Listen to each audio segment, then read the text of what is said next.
رمضان رمضان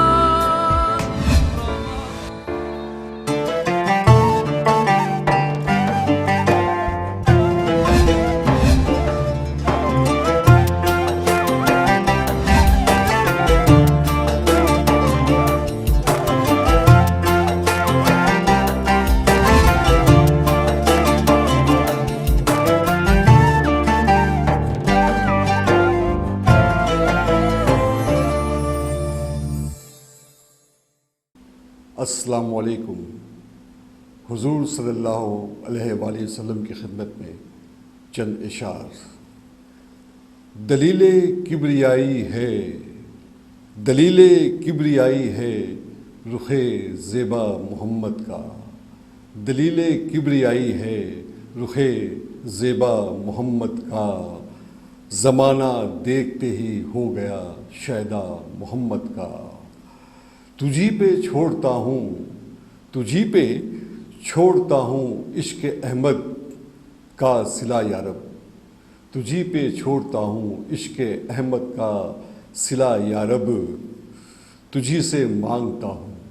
تجھی سے مانگتا ہوں دے مجھے صدقہ محمد کا۔ نبی کی بزم میں جبریل کا وہ بار بار آنا، نبی کی بزم میں جبریل کا وہ بار بار آنا، بہانہ تھا کہ دیکھے جلوہ زیبا محمد کا۔ ناظرین، آپ کا میزبان اظہر حسین انجم حاضر خدمت ہے۔ آج جو مہمان ہمارے ساتھ شریک محفل ہیں وہ قاری بھی ہیں، حافظ بھی ہیں اور ایک بہت اچھے انسان بھی ہیں۔ تو آئیے ہم اپنے مہمان سے ملتے ہیں جن کا نام ہے مولانا قاری زین العابدین۔ السلام علیکم۔ وعلیکم السلام ورحمۃ اللہ وبرکاتہ۔ ناظرین کے بہت اصرار پر آپ کو ہم نے دوبارہ زحمت دی ہے، آپ یہاں تشریف لائے، آپ کا بہت بہت شکریہ۔ لیکن آپ ہمیں، چونکہ آج شب قدر کی رات ہے، بہت بڑی رات ہے، بہت فضائل والی رات ہے، تو آپ ہمیں اور ہمارے ناظرین کو شب قدر کی اہمیت کے بارے میں بتائیں۔ الحمدللہ رب العالمین والعاقبۃ للمتقین والصلاۃ والسلام علی رسولہ الکریم، اما بعد فاعوذ باللہ من الشیطان الرجیم، بسم اللہ الرحمن الرحیم۔ جی الحمدللہ، اس سے پہلے بھی آپ حضرات کے توسط سے میری حاضری ہوئی تھی۔ الحمدللہ یہ دوسری مرتبہ مجھے آنے کا آپ کے چینل میں موقع ملا ہے۔ الحمدللہ بہت مشکور ہوں میں محترم جاوید سانو صاحب اور محترم اظہر صاحب، جنہوں نے الحمدللہ کال کر کے مجھے یہاں آنے کی جو ہے وہ سعادت عطا ہوئی ہے، اور میں انشاءاللہ العزیز اس رات کی کچھ خصوصیات، کچھ فضائل و برکات آپ کی گوش گزار کرنے کی سعی کروں گا۔ رمضان مبارک یوں تو یہ پورا مہینہ ہی الحمدللہ خیر و برکت سے معمور ہے، اور بالخصوص جو اس کی آخری راتیں ہوتی ہیں جس کو ہم طاق راتیں کہتے ہیں، اور جس کو ہم آخری عشرہ کہتے ہیں، تو اس آخری عشرے میں وہ راتیں جو 21، 23، 25، 27 اور 29، یہ جو راتیں ہیں جس کو ہم طاق راتیں کہتے ہیں، ان راتوں کے اندر کوئی ایک رات ایسی ہے جو بہت ہی افضل ترین رات ہے، اور اس رات کے بارے میں حدیث پاک میں آیا ہے کہ یہ رات 1000 مہینوں سے افضل رات ہے۔ اس رات اگر کوئی عبادت کر لے، اللہ تعالیٰ اگر اس رات کو پانے کا موقع عطا فرما دے اور اس رات کو عبادت میں گزار لے، تو گویا اس نے 1000 سال سے بھی زیادہ عبادت کی، اور اس سے جو ثواب عطا ہوگا وہ ثواب بھی الحمدللہ 1000 سال سے بھی زیادہ عطا کیا جائے گا۔ یہ رات اس حوالے سے حکیم الامت مفتی احمد یار خان نعیمی رحمۃ اللہ تعالیٰ علیہ فرماتے ہیں کہ قدر کے کئی معنی ہیں۔ ایک معنی تو قدر کے یہ ہے کہ اس میں سال آئندہ کے تمام امور جو ہے مکمل کر لیے جاتے ہیں اور فرشتوں کے سپرد کر دیے جاتے ہیں، جیسا کہ قرآن میں آیا ہے فیہا یفرق کل امر حکیم، کہ اس میں بانٹ دیے جاتے ہیں ہر حکمت والے کام، کہ کس کو کتنا رزق ملے گا اس رات اس کا معین ہو جاتا ہے، اور اسی طریقے سے کون جو ہے آزمائش میں آئے گا، کس پر رحمت ہوگی، یہ سارے کام فرشتوں کے سپرد کر دیے جاتے ہیں، اور پھر یہ سارے معاملات جو ہے اس کی زندگی کے اندر شامل ہو رہے ہوتے ہیں۔ تو یہ اس طرح بڑی عظیم رات ہے اور بہت ہی زیادہ برکت والی رات ہے۔ اور اس رات کے پھر ایک معنی بھی بیان کیے گئے کہ قدر کے معنی جو ہے وہ تقدیر کے ہیں یا عزت والی برکت والی رات ہے، کیونکہ اس رات عزت والا قرآن نازل ہوا، جس کے بارے میں قرآن میں ارشاد ہوا شہر رمضان الذی انزل فیہ القرآن، کہ رمضان کا مہینہ جس میں قرآن نازل کیا گیا۔ اور یہ بھی ایک معنی بیان فرمایا ہے کہ اس کے معنی یعنی قدر کے معنی ایک تنگی مراد لیا جاتا ہے، یہ تنگی سے مراد اس قدر اس رات فرشتے نازل ہوتے ہیں کہ جس سے زمین تنگ ہو جاتی ہے، زمین کی وسعت کم ہو جاتی ہے، اس قدر اللہ تعالیٰ ملائکہ کو فرشتوں کو نازل فرماتا ہے۔ یہ بھی اس رات کی ایک بڑی حکمت ہے، بہت فضیلت ہے، اور روایتوں میں آیا کہ اگر اس رات کو کوئی پا لے اور اس میں عبادت کر لے تو جیسا کہ میں نے عرض کیا کہ 1000 سال سے افضل یہ رات ہے۔ اگر آپ کاؤنٹ کریں تو یہ تقریباً 83 سال 4 ماہ بنتے ہیں۔ اگر ہم اپنی زندگی پر غور کریں، اللہ تعالیٰ نے یوں تو ہمیں رمضان کا مہینہ عطا فرمایا جس میں ہمیں اللہ تعالیٰ نے بے شمار برکتیں عطا فرمائی، ہمیں بے شمار اجر و ثواب عطا فرمایا، پھر یہ مقدس رات اس مہینے کی آخری راتوں میں آتی ہے، اسے ہم پا لیں، عبادت کر لیں تو 83 سال سے بھی زائد ہمیں عبادتوں کا ثواب حاصل ہوتا ہے۔ اگر دیکھا جائے تو زمانے کے اندر اتنے عرصے تک دنیا میں رہنا اور سلامتی کے ساتھ زندگی گزار لینا یہ اس وقت بہت دشوار ہے، بہت مشکل ہے۔ اللہ چاہے تو کسی کو لمبی عمر عطا فرمائے، ورنہ عموماً اگر دیکھا جائے تو لوگ قلیل عرصے کے اندر ہی جو ہے وہ دنیا سے رخصت ہو جاتے ہیں، اور یہ حقیقت ہے۔ اور جیسا کہ حضور علیہ الصلاۃ والسلام نے جب پچھلی امتوں کی زندگی کو دیکھا، ان کی عمر کو دیکھا تو غمگین ہو گئے، آپ رنجیدہ ہو گئے کہ ان کی امتی کی جو عمر تھی وہ بہت زیادہ عمریں ہوا کرتی تھی، ہزار سال تک جیا کرتے تھے، 500 سال 700 سال تک جیا کرتے تھے، اور حضور نے دیکھا کہ میری امت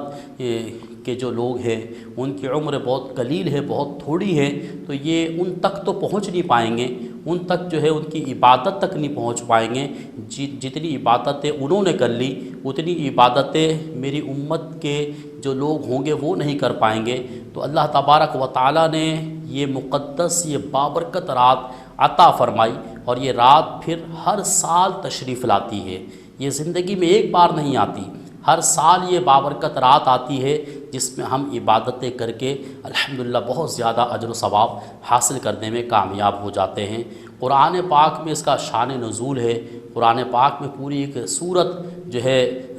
30ویں پارے کے اندر نازل ہوئی ہے، سورہ قدر، کہ انا انزلناہ فی لیلۃ القدر وما ادراک ما لیلۃ القدر لیلۃ القدر خیر من الف شہر تنزل الملائکۃ والروح فیہا باذن ربہم من کل امر سلام ہی حتی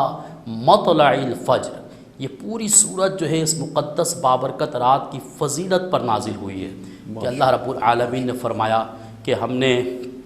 اسے شب قدر میں اتارا، کسے؟ قرآن مجید کو شب قدر میں اتارا۔ پھر فرمایا تم نے کیا جانا کہ کیا ہے شب قدر؟ پھر فرمایا کہ لیلۃ القدر خیر من الف شہر، کہ یہ وہ رات ہے، اس کی وہ قدر ہے کہ یہ 1000 مہینوں سے افضل رات ہے، اور پھر تنزل الملائکۃ والروح فیہا بإذن ربہم من کل امر، کہ اس میں بے شمار فرشتے نازل ہوتے ہیں، زمین پر تشریف لاتے ہیں۔ حضرت جبریل امین علیہ السلام کی سربراہی میں یہ فرشتے آتے ہیں، جس سے زمین تنگ ہو جاتی ہے۔ اور ایک روایت میں آیا ہے کہ جس طرح زمین کے اندر کنکر پھیلے ہوئے ہیں، یہ جو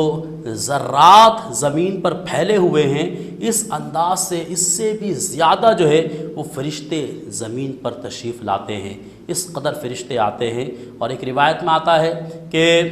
حضرت جبریل امین علیہ السلام یہ فرشتوں کے ہمراہ جب تشریف لاتے ہیں تو ان کے ہاتھ میں 4 جھنڈے ہوتے ہیں، اور ایک جھنڈا یہ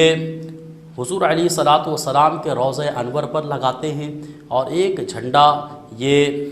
خانہ کعبہ کی چھت پر، اور ایک جھنڈا بیت المقدس پر، اور ایک جھنڈا جو ہے وہ طور سینا پر لہرا دیتے ہیں۔ اور پھر یہ فرشتے جبریل امین علیہ السلام اور دیگر ملائکہ یہ مسلمانوں کے گھروں پر آتے ہیں۔ یہ میں اس رات کی فضیلت بیان کر رہا ہوں جو شب قدر کی رات ہے، اس رات کی بالخصوص یہ فضیلت بیان ہو رہی ہے کہ فرشتے پھر مسلمانوں کے گھروں پر آتے ہیں اور آ کر سلام کرتے ہیں۔ کتنے خوش نصیب ہیں جو اس رات کے اندر عبادتوں میں مشغول ہوتے ہیں، کوئی اللہ کی بارگاہ میں سجدے کر رہے ہوتے ہیں، کوئی اس رات میں تلاوت کر رہے ہوتے ہیں، کوئی اس رات میں اللہ تعالیٰ کی بارگاہ میں استغفار کر رہے ہوتے ہیں، گریہ وزاری کر رہے ہوتے ہیں، تو فرشتے انہیں سلام کرتے ہیں۔ پھر اللہ رب العالمین کی طرف سے سلامتی نازل کرتے ہیں۔ یہ فرشتے کہتے ہیں کہ اللہ تبارک و تعالیٰ سلامتی فرماتا ہے، اور پھر کہا کہ صبح چمکنے تک یعنی طلوع فجر تک جو ہے یہ فرشتے نازل ہوتے رہتے ہیں، سلامتی فرماتے رہتے ہیں۔ تو یہ وہ مقدس بابرکت رات ہے، شب قدر کی رات۔ اس کی بہت سے فضائل و برکات احادیث طیبات میں بیان ہوئے ہیں۔ میں اس آیت مبارکہ کے تحت جو میں نے سورہ قدر پڑھی ہے، اس کی روشنی میں ایک اس کا شان نزول بیان کرنا چاہوں گا، اور بہت ہی یہ ایمان افروز واقعہ ہے کہ بنی اسرائیل میں ایک بادشاہ تھا جو بڑا نیک خصلت بادشاہ تھا، نیک طبیعت بادشاہ تھا۔ اللہ رب العالمین اس بادشاہ سے اس قدر خوش ہوا کہ اس وقت کے نبی کو رب تعالیٰ نے یہ وحی فرمائی کہ جاؤ اور اس بادشاہ سے اس کی تمنا پوچھو کہ اس کی تمنا کیا ہے۔ تو جب نبی علیہ السلام نے اس بادشاہ کو رب تعالیٰ کا فرمان بتایا تو اس بادشاہ نے کہا کہ میری یہ تمنا ہے کہ مجھے جو ہے وہ مال بھی عطا ہو، اولاد بھی عطا ہو، اور میں مال، اولاد اور جان کے ساتھ اللہ کی راہ میں جہاد کروں، یہاں تک کہ اللہ کی راہ میں قربان ہو جاؤں۔ تو اللہ رب العالمین نے اس بادشاہ کو 1000 لڑکے عطا فرمائے، 1000 لڑکے اسے عطا کیے گئے۔ اور وہ بادشاہ پھر اس کا یہ معمول ہوا کرتا تھا کہ وہ ہر مہینے ایک شہزادے کو لشکر کے لیے تیار کرتا تھا مال و اسباب کے ساتھ، اور پھر اسے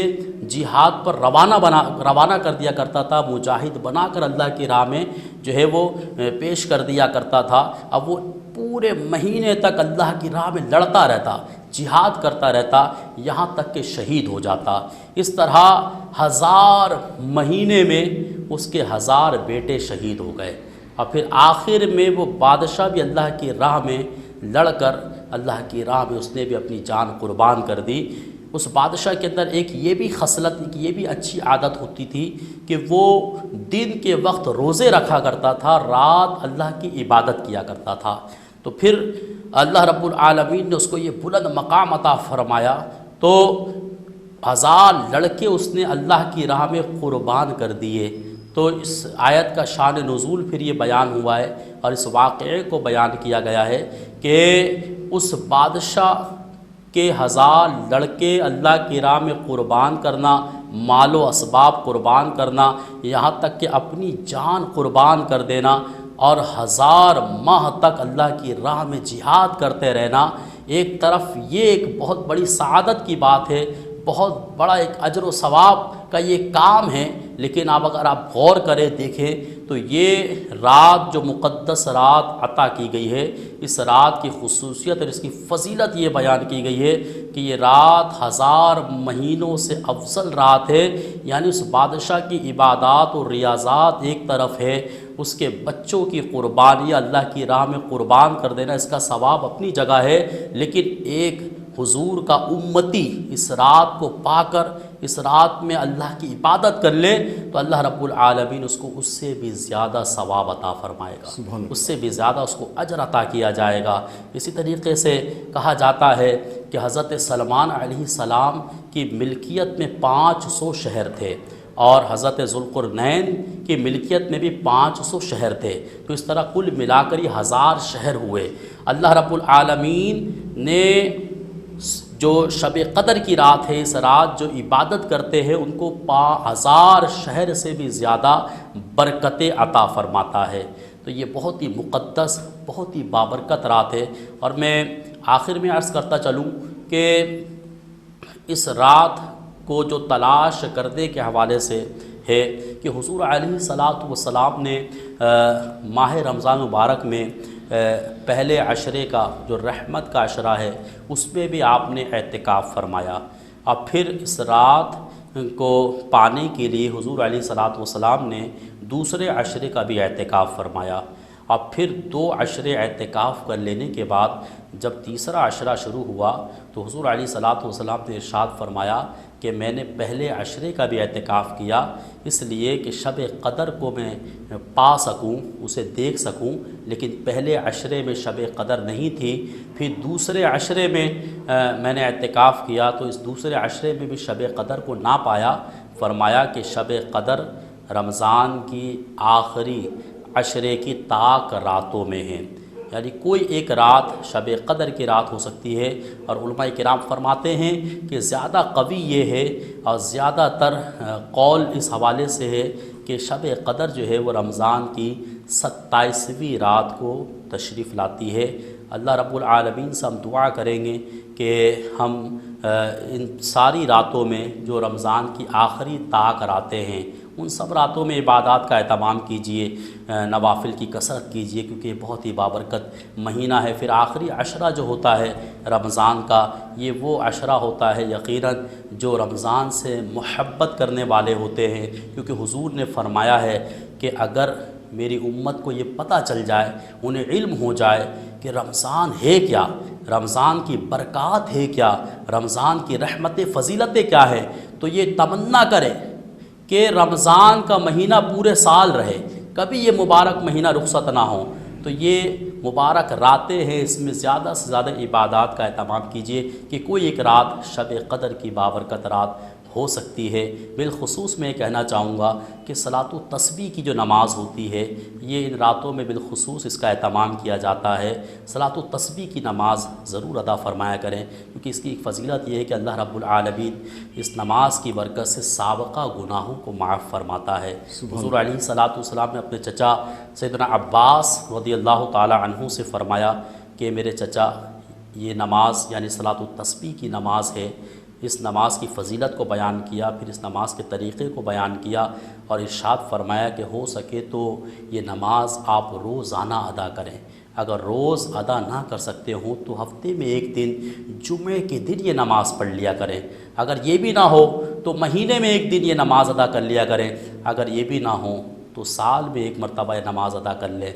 ورنہ زندگی میں ایک مرتبہ یہ نماز ضرور ادا کر لیں۔ تو میں ہر ایک حاضرین و ناظرین سے کہنا چاہوں گا کہ ان مقدس بابرکت راتوں میں خوب نمازیں نوافلیں ادا کیجیے، دعا کیجیے، اللہ کی بارگاہ میں قبولیت کی ساعتیں ہوتی ہیں۔ اللہ رب العالمین رمضان کی ہر ساعتوں میں اپنی رحمتیں نازل فرماتا ہے، ہر ساعت گویا قبولیت کی ساعتیں ہوتی ہیں، قبولیت کی گھڑیاں ہوتی ہیں، دن رات دعائیں قبول ہو رہی ہوتی ہیں، اور بالخصوص جو آخری عشرے کی راتیں ہوتی ہیں ان میں خاص کر عبادات کا اہتمام کیجیے۔ اللہ سے ہم دعا کرتے ہیں کہ اللہ رب العالمین ہم سب کو ماہ رمضان کی رحمتوں اور برکتوں سے مستفیض فرمائیں۔ آئیے اس مبارک بابرکت رات شب قدر کی رات کی توسط سے ہم اللہ کی بارگاہ میں دعا کر لیتے ہیں۔ آپ تمام ہی حاضرین و ناظرین اللہ کی بارگاہ میں مل کر دعا کیجئے، کیا پتہ کس کے آمین کے طفیل اللہ تعالی ہم سب کی بگڑی بنا دے، اور کس کے آمین کے طفیل اللہ تعالی ہم سب کی دعاؤں کو قبول فرما لے۔ کیونکہ جب مسلمان اللہ کی بارگاہ میں دعا کرتا ہے تو اللہ رب العالمین فرشتے کو مقرر کر دیتا ہے۔ جب وہ دعا کر رہا ہوتا ہے اللہ سے تو اس کی دعا پر فرشتے آمین کہہ رہے ہوتے ہیں، اور ان کے آمین کے طفیل اللہ تعالیٰ دعاؤں کو قبول فرماتا ہے۔ تو دعا کی بڑی خصوصیات ہیں، بڑی برکات ہیں الحمدللہ۔ آخر میں یہ عرض کرتا چلوں کہ دعا یہ مومن کا ہتھیار ہے۔ حدیث پاک میں آیا دعا مخ العبادہ، کہ دعا عبادت کا مغز ہے۔ دعا کی بڑی برکتیں بیان ہوتی ہیں۔ دعا 3 باتوں سے خالی نہیں ہوتی، 3 برکتیں دعا مانگنے سے ضرور حاصل ہوتی ہیں۔ ایک برکت تو یہ حاصل ہوتی ہے کہ جب ہم دعا مانگ رہے ہوتے ہیں تو دعا سے ہمارے گناہ معاف ہو رہے ہوتے ہیں، ہماری خطائیں معاف ہو رہی ہوتی ہیں۔ کتنا بڑا اجر ہے، کتنا بڑا ثواب ہے۔ ہم اللہ سے دعا مانگ رہے ہوتے ہیں، قبولیت دعا کا ہونا، اور دعا جس کام کے لیے جس مقصد کے لیے مانگ رہے ہیں وہ مقصد پورا ہونا نہ ہونا ایک اور معاملہ ہے، ایک اور بات ہے۔ لیکن آپ غور کیجئے کہ ہم دعا اللہ سے مانگ رہے ہیں، اللہ تعالی ہمیں ان دعاؤں کی برکت سے ہماری خطائیں مٹا رہا ہے، ہمارے گناہوں کو مٹا رہا ہے۔ اسی طریقے سے یہ بھی فضیلت بیان کی گئی دعا کے حوالے سے کہ جس مقصد کے لیے دعا مانگ رہے ہوتے ہیں اللہ تعالیٰ اس مقصد کو پورا فرما دیتا ہے۔ اور اسی طریقے سے اگر وہ مقصد پورا نہ بھی ہو تو قیامت کے روز دعا مانگنے والا جب اللہ کی بارگاہ میں حاضر ہوگا تو اللہ رب العالمین اس کو دعا کا اجر عطا فرمائے گا۔ وہ اپنی نیکیاں دیکھے گا تو نیکیاں دیکھ کر حیران ہوگا، کہے گا میں نے اتنی نیکیاں تو کی نہیں ہیں، اتنی عبادات تو کی نہیں ہیں، پھر میرے نامہ اعمال میں اتنی نیکیاں کیسے؟ تو کہا جائے گا دنیا میں جو تم دعا مانگا کرتے تھے اب وہ دعا تمہاری بظاہر قبول نہیں ہوتی تھی، تمہیں ایسا لگتا تھا کہ تمہاری دعا قبول نہیں ہو رہی، لیکن اس کا اجر و ثواب ہم نے آخرت میں جمع کر دیا، یعنی آخرت میں اللہ رب العالمین ہمیں اس کا ثواب عطا فرمائے گا۔ ایسے دعا کے لیے ہاتھوں کو بلند کر لیں۔ الحمدللہ رب العالمین والصلاة والسلام علی سید المرسلین، اما بعد فاعوذ باللہ من الشیطان الرجیم، بسم اللہ الرحمن الرحیم۔ الحمدللہ اللہم ربنا آتنا فی الدنیا حسنہ وفی الآخرۃ حسنہ وقنا عذاب النار وقنا عذاب القبر وقنا عذاب الحشر وقنا حساب المیزان۔ یا الہ العالمین، یا ارحم الراحمین، یا رب العالمین، تو نے ہمیں رمضان کا مبارک بابرکت مہینہ عطا فرمایا، اور پھر اس مہینے میں تو نے ہمیں شب قدر کی بابرکت رات عطا فرمائی۔ مولا کریم یا ارحم الراحمین، رمضان مبارک میں ہم نے جتنی عبادات تیری بارگاہ میں کی ہیں، جو صدقات حسنات تیری بارگاہ میں پیش کیے ہیں، جو ٹوٹی پوٹی نیکیاں مولا کریم ہم کر پائے ہیں، اپنی رحمت سے یا اللہ ہمارے ناقص عمل کو اپنی بارگاہ میں قبولیت کا شرف عطا فرما دے۔ یا اللہ ہم تیرے ناقص بندے ہیں، ہمارے اعمال ناقص ہیں، یا رب العالمین تو اپنی شان رحیمی سے، شان کریمی سے، اپنے فضل و کرم سے یا رب العالمین یا ارحم الراحمین ہمارے عمل کو کامل کر دے، ہمارے عمل کو اپنی بارگاہ میں قبول فرما لے۔ مولا کریم یا ارحم الراحمین، ماہ رمضان کے طفیل مبارک بابرکت عشرے کے طفیل،